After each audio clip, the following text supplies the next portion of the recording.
ECM Mizo Church Salem Veng anh em pui khóc mày nợ khóc mày tóc khóc mày structure vel thế nuộc ta lu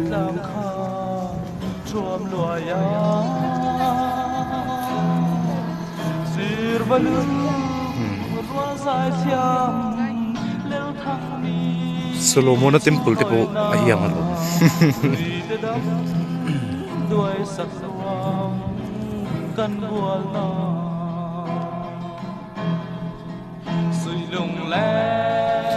yang fi da chungin kan chu thla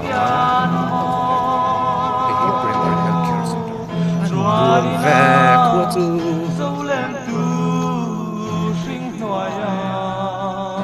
hian ber khuang oi lo zai ku tiền kan la pol zoi ha kan edit khom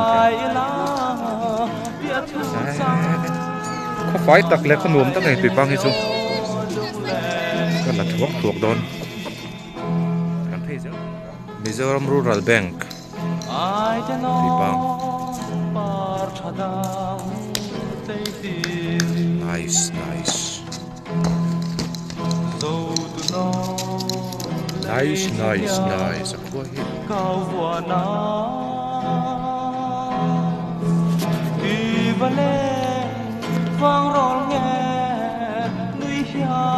Phong rối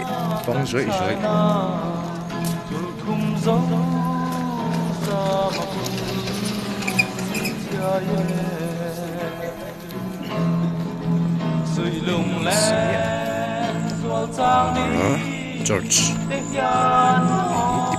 tiếp vào bazar và đi chú tùy con thôi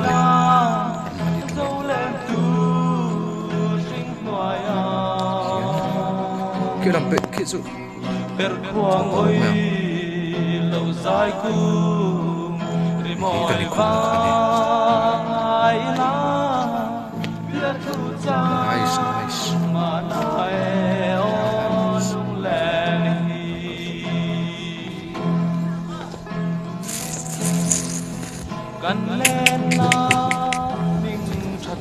làm hay cần phải đón cái này còn sao có cái view lúc còn này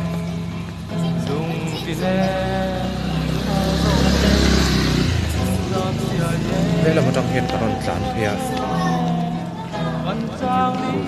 rủi được chưa